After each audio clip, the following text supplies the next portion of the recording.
sedulur ayo padha ngaji.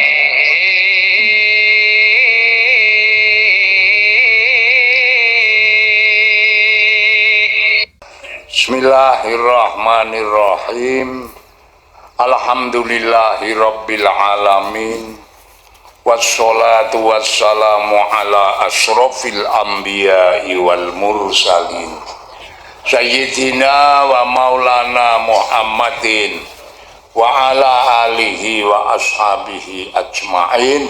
La haula wa la quwata illa billahil aliyil azim. Amma ba'd. Dumateng sederek kula sedaya kakung putri jamaah pengajian ingkang muga-muga kabeh do paring ana slamet. Slamet donya, slamet akhirat. Diparing ana kamulyan saka ngersane Allah, mulya donya, mulya akhirat. Lan dipun paring ana ngapura sedaya dosa lan lepat kita. Puji syukur tansah kita unjukaken dhateng Allah. Awit saking peparingipun nikmat rahmat taufik hidayah lan inayahipun wonten ing saat siang menika kula panjenengan tasih dipun takdiraken dening Allah bisa bareng-bareng ngaji kanthi mboten manggihaken alangan. Muga-muga pepanggihan pengajian siang menika tansah pinayungan ridane Gusti Allah sing bisa ndadekake lantaran kawilujengan kita donyane lan akhirate. Para rawuh sedaya neruske pengajian gek Selasa. Perkara sing rusakke iki ana pira yu? 10 ya. Wingi gek tak kandhake pira? 5 apa wae? Teko jawab sing kepenak lali ngono. Nggih nggih. Dadi 10 perkara sing ngrusakake menungsa donya akhirat niku antawisipun wingi sing wis tak kandhake nomor 1 medhit, nomor 2 gumedhi, nomor 3 cok gawok karo kebecikane awake, ngumuni awake kuwi ngrusake lelakon. 4 pamer. 5 dreng. Niki sampun kathah conto-contone. Medhit ki ngrusake kok. Kula kelingan biyen gek ngaji nang pondok didongengi kalih Pak Kiai kula. Pas ngaji ngoten niku Pak Kiai niku ndongeng kitabe ditutup. Ndongeng saiki nang ngoten ngendikane. Jaman biyen kuwi ana kaji rong judu. Ngertos rong judu ya. Sing lanang wedok ngono lho. Lah sing siji kuwi jenenge Kaji Dul Karim. Bojone jenengane Siti Karimah. Njur sing siji kuwi Kaji Dul Bakhil. Sing wedok jenenge Umi Bakhilah. Wah jan cocok niku. Dul Karim ki manane kawula sing mulya, bojone Siti Karimah ki wong wedok sing mulya dadi cocok. Sing siji Dul Bakhil kuwi medhit, wedoke Umi Bakhilah ki mbahne medhit. Ya. Niki masyaallah. Sing Pak Kaji Dul Karim niku pancen lumane tan kira-kira.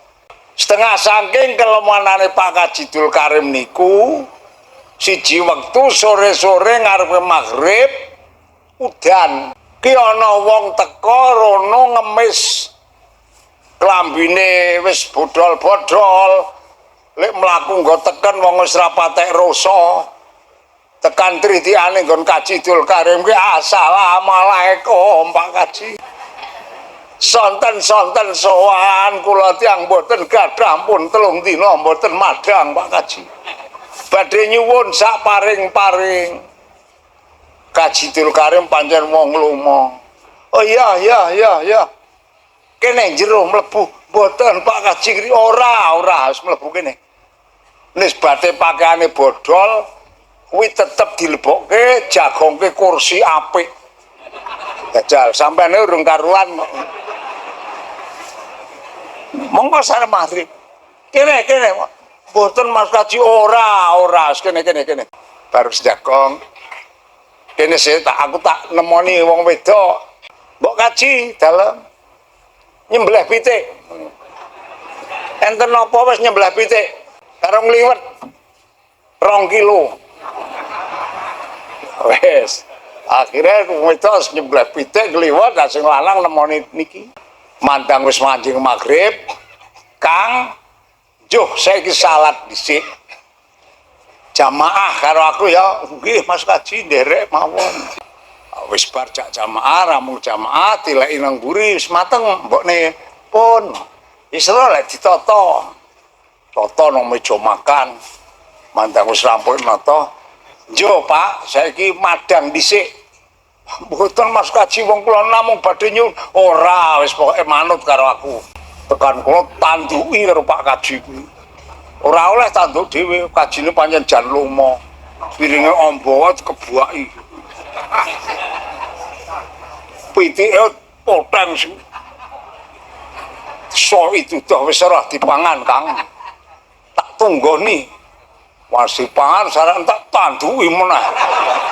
Akhire niku liwetan sego 2 kilo iso entek. Pitik siji entek mergo anggeran tanduki terus. Amanda wis rampung, Mas Kaji napa gandeng sampun dalu kula nggih sampun dipun paringi werni-werni badhe nyuwun pamit badhe wangsul. Ora usah Kang nginep kene iki bengi-bengi udan sampean kilek mlaku ra kukoh ku nek tiba nang dalan ndak kainan teko nang kene nginep kene. Wong omah semene gedhe niki ya tanggane aku karo Mbok Kaji kok. Anake wis do melu bojone kabeh. Rekane ora wis bae bali, ora kena bali. Nginep kene. Oh nggih. Malah wis bate wong ngemis pakane bodol diturokke nang tempat tidur. Kemule wae kandel wae. Wis baru kono turu sing kepenak ya. Ora semang piye-piye. Oh nggih. Akrono lek madang kewaregen mandang bengi jam 12 bengi krasa ngising ala judek kuwi bengok-bengok ngundang Mak Kaji ora krungu wong kamare rada adoh ngono akhire arep dibuka mengko lawange dikunci karo Pak Kaji judek saking ora kuwate ngempet niku ngising nang kasur walah jan kok susah payah. Aku kindak sesuk ora ditukani karo Pak Kaji. Mandang wis esuk dibuka terus dan nyeluduk, Mas Kaji ngapa? Sedaya lepat nyuwun ngapunten napa? Inggih kula kelepatan ageng priye? Kula menika kepesing teng kasur. Ora apa-apa, ora jarak tok mboten. Wong kula pun undang-undang Mas Kaji mboten mireng. Badhe kula kumbah Mas Kaji ora usah. Kowe iki dayoh, aku wajibe mulyakake. Ajeng dikumbah mboten angsal. Akhire mantan rada awan, gandeng pun radi siang Mas Kaji badhe nyuwun pamit. Oh ya, kosek sedelo. Mbok Kaji, dalam kae gagape dhuwit nang ngesak. Wah, jan lumane pol. Cukuke ana 3000 nang. Nyoh, tenan arek bali ki sangu. Jajal, wong kok lumane kok ngono. Wong ngemis. Di sebelah pitik kon madang ngising barang. Ngono kok bali jek sangoni jajal. Nek sampean durung karuan lho itu. Lha sampeyan. Kok Pak Kaji ya ora jengkel, ora kok teko lega banget. Wis mandang wong ngemis ki wis lunga bali. Sing wedok dikandani. Mbokne dalem kowe sing ikhlas atine ya aja gremengan, aja grundelan. Njuh saiki awake dhewe ibadah. Napa? Ngumbah kasur. Kae disingi karo tamune mebengi. Ning kowe ora kena glendengan. Wis teko sing ikhlas atine. Oh nggih. gotong wong loro. Gunung Blumbang cara kene. Mandang tekan Blumbang dicidhuki kok ember iki lek ngumbah iki.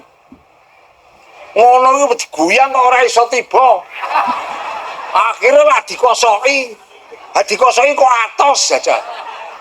Iki apa manut dikosoki atos akhirnya dijikuk, dibanting ora pecah. Iki ke tai apa? Wah akhirnya malah dilumpuhke, diwadahi nang ember sing diguyang kuwi. Jikuki kabeh. Wes terus diresiki kasure, njo saiki kasure dangkat dipe. Iki taine go bali. Wong atos kok niku, mengko jambu-jambu ya ora mambu tai lah aneh to niku. Akhirnya mantang disepadake nang sing padang dobori kok kaya lantakan emas. Wujude niki lantakan emas. Wis yo mbokne saiki nang nggon tukang emas dititikke. Iki apa? Mandang tekan kono gawon kang emas tilikke niku jebulane emas. Sing tukang emase kondo Pak Kaji niki angsal saking pundi niki? Niki mboten emas baen-baen niki. Niki nek teng mriki mboten wonten emas sing modele kaya ngeten niki. Ah niku atur diceritake. Niki ngeten masyaallah. Niki emas akhirat niki Pak Kaji. Wah nek ngono ngono mawon niku tak sadene mawon. Gene ajeng disate tak tumbas tur regane luwih larang tinimbang emas sing kula adep niki. Wah akhire emas didol kabeh. Alhamdulillah mbokne awake dhewe ikhlas nek sedekah dijoli. Wis yo bali saiki. Wah mantang tekan omah duwite akeh. Wis saiki awake dhewe dandan omah. Sing apik engko nek wis rampung omahe dadi tuku montor sing anyar. Wah ayo oleh kemakmuran sing ora dinyono-nyono. Kok mandang wis dadi omahe apa-apane apik, akajine dul bakhil iki lak ya mikir ora kajine dul karim kok pol-polan lek dandan-dandan iki duit saka ngendi. Mesti lah ya tangga iki aja angen-angen. Gandeng arek takon ora tekan saiki kongkonan sing wedok. Kono mbokmu mbok kowe njajal medhaya nang gone Mbak Yu Kaji. Takon kae kok iso dandanan kaya ngono kae kelantarane kepiye. Engko nek iso ade niru. Ah tenan. Akhire terus para takon. Aja diceritake niku lek ana wong ngemis dadi cobyo-cobyo dikon nginep ngising dak piturute. Pas mandang wis bali tekan omah cerita karo sing lanang, kae iki ngene bapakmu ceritane ngene. Oh, ayo nek ngono gampang lek niru. Kowe takon ora wong ngemise kok ngopo? Oh, burung kono mbok takon. Akhire mara meneh, wong ngemise sekaya ngopo Mbak Yu Kaji? Wonge wis tada tuwa, untune garek siji. Oh ya, bali omong sing lanang. Wis kono kowe saiki ngliwet 3 kilo. Nyembelih pitik 3 aja mung siji. Aku tak nang dalan ngadang wong ngemis. Ngadang sing wedok kliwet masak mateng, sing lanang nang dalan ngadang wong ngemis. Ana wong liwat. Pilih takon, Kang, nun, sampean untune pira? Meni ngono. Sing ditakoke untune pira? Kula untune 3, di sampean lho bablas. Anggere ana wong liwat dicegat takoni untune pira. Mandang sing ping 3ne niku kula untune kantun setunggal sampean sing tak goleki. Njuh nanggon aku. Kuwi terus dijak mrono karo Pak Kaji disobyo-sobyo. Kon majuang tantu isak putuke pandang pamit bali ora oleh ora apa. Kudu nginep nang kene. Papak genggon kasur ki 3 dijejer. Karepe ngono nek ngising men 3 kasur. Tenang. Wes mare kula gembok. Wambengi bongok-bongok lek arek ngising pancen krungu Pak Haji. Wes kono rasakno wes ngising nang kono pancen sing tak arep-arep ki taimu kuwi ngono. Wah, akhirnya mandang Usman rokatrek. Wah, sak kasur. Mandang wis ping 3, esuk-esuk dibuka. Wah, nyuwun ngapunten Mas Kaji. Kula duraka ngapa? Kula menika ngising nika 3 kasur nika kebas to. Pancen sing tak arep-arep kuwi menika no Kaji. Ah, tenang. Pamit bali arep dikumbah ora oleh. Ora, engko aku sing ngumbah karo Mbok Kaji. Ora bagiane kowe. Bali ya bali tak sangoni. Sangoni. Tikel 3 lho. Bandang wis bali njo mbokne kumbah. Kasure iki 3 gembos kok siji. Gawa nang blumbang. Mandang cemplungke diguyang kemambang. Masyaallah iki tetep tai jebulane. Ah, ora dadi emas. Iki mergane sing siji iki wong lek iso dakok pancen ikhlas tur pancen atine iki ora dipamrih apa-apa. Anak sing siji wong medhit dadi lek iso dakok ngono kuwi duwe pamrih. Akhire ya tetep panen tai niku wong.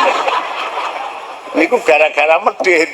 Mulane medhit iki dikandikake Imam Ghazali kuwi ngrusakake lelakone menungsa donya tekan wong urip kok medhit jajal kono.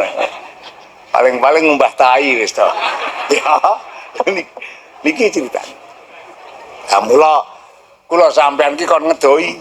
Siji nek kepengin slamet kon ngedoi medhit, aja dadi wong sak derajat sak pangkat awake dhewe iki bisa duwe ati lomo. Duwe watak lomo. Ya sak derajat sak pangkate. Aja cok gumedhe. Wis tak aturke gumedhe iki ora kudu tindakan. Kadang-kadang nang ati iki iso gumedhe kok. Nggih napa mboten? Kula niki mendel mawon namatke sampean niku. Ning ati kula niku batin. Wong sakmene kok sing pinter kok meng aku dhewe. Kejan goblok kabeh nyatane kan dekok e. Niki nek kula niku atine ngoten niki namine kula gumedhe. Ha wong sakmene sing pinter meng aku tok liyane bodho kabeh niku lak gumedhe niki. Niku dadi tindakan ati niku saged bahaya. Meroh wong sakmono kere kabeh. Sing sugih meng aku tok niki naminipun gumedhe. Iki senajan lesan ora ngucap atine mual ngoten niku termasuk tindakan gumedhe. Mila monggo awake dhewe do nata lelakone awake dhewe ati aja nganti tukul rasa gumedhe. Takabur niki ampun. Bab sing diparengake duweni sifat takabur niku namung Allah tok. Liyane Gusti Allah niku mboten pikantuk. Mboten pikantuk. Mula Allah ngendikane innallaha la yuhibbul mutakabbirin. Gusti Allah ki nek presana makhluk kok gumedhe paling benci Gusti Allah. Makhluk kok gumedhe titene kok tak sate wis. Niki. Sing nomor 3 kula sampeyan kon ninggal gawok karo lelakon apike awake. Dadi awake dhewe nek iso tumindak apa-apa ki aja digumuni. Dibaleke, aku iso ngene iki mung pitulungane Gusti. Aja muni aku. Liyane aku lara ana sing ngono iki. Nah niki naminipun gawok karo awake dhewe. Awake dhewe iki upamane iso apa sing apik ditindakake niki kula panjenengan atine kon bali. Aku iso tumindak ngene iki merga pitulungane Gusti. Aku iso diparingi ngaji ajek pendak Selasa iki ya pitulungane Gusti. Leres napa mboten? Nika anggere ati wis diajari kaya ngoten niku mangke kula panjenengan niku ilang rasa ujug. Dipayungi karo rahmat lan ridane Gusti. Dadi wah jebulane ngaji wis ditelaten-telateni welek nata niku lho sing jan angele pol. Leres napa mboten? Lah niki monggo. Aja nganti awake dhewe gumun gawok karo apike awake. Nek awake dhewe iso tumindak apik, iso tumindak sing becik, iki balekno. Aku iso tumindak ngene merga pitulungane Gusti pun. Papat kon ninggal pamer. Pamer ki ora kudu omong-omong. Aku kan duwe motor anyar ora kudu ngono. Wong pamer ki tingkah pola ki wae iso pamer kok. Kaya wingi sing tak contohke ke Yayu. Sapa winginane sing tukoke gelang karo bojone kae? Ya. Wah, sing lanang panen semangka tukoke gelang. Wah. Kroncong 12. Dinggo kabeh. Mandang arek nang pasar mangkat gase tekan wetan desa kae kepethuk karo tanggane ditakoni. Kok gase temen arek nandi yu? Arek nang pasar. Kuwi ngopo to lek ngene-ngene kuwi? Arek ngudoke apa? Iki ora omong pamer nih, iki tindakan apa? Kaya ngono wis klebu pamer. Paham mboten? Masya Allah, jebulane pamer ki ya angel lek arek ngrekso ki angel. Wong kadang-kadang kula sampean ki ya ngono kok. Nggo klambi putih. Rada arang-arang. Saiki ana duwite abang-abang. Terus kepethuk kancane ndi Kang arek nang gelas. Ngememek iki arep ngopo? Iki jerone lak atine apa? Wah, Masya Allah jebule angel tenan. Ngilangi pamere awake dhewe iki angel tenan. Mulane nek ora dilatih kula sampean kabeh arep golek keselamatan iki ora bisa. Leres? Ki sing nomor 4 kon ninggal pamer. Nomor 5 kon ninggal drengki, aja cok drengki karo sapa wae. Karo tangga, karo dulur, karo anak. Ana kok wong tuwa karo anake drengki. Ana apa ora? Omong karo sing wedok. Akae anake sing karo ramang diwehi mbokmu, ngopo to? Wis sugih. Iki wonge rene lho iki. Wah, niki mboten pikantuk. Kula sampean drengkeni anak ora oleh. Apa meneh drengkeni wong? Monggo.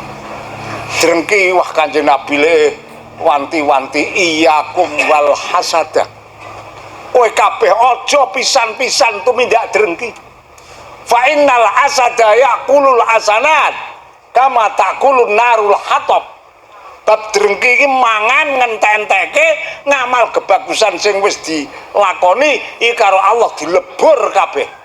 Kaya oleh ngententeke geni maring kayu obong sing garing. Blarak garing nu nek dobong gelis entek apa suwe. Nek wis dobong dadi apa? Dadi awu. Kula sampean walah ling ibadah. Ora karuan ampuhe maca Quran seminggu katam. Wong pendakal bar salat maca sak juz.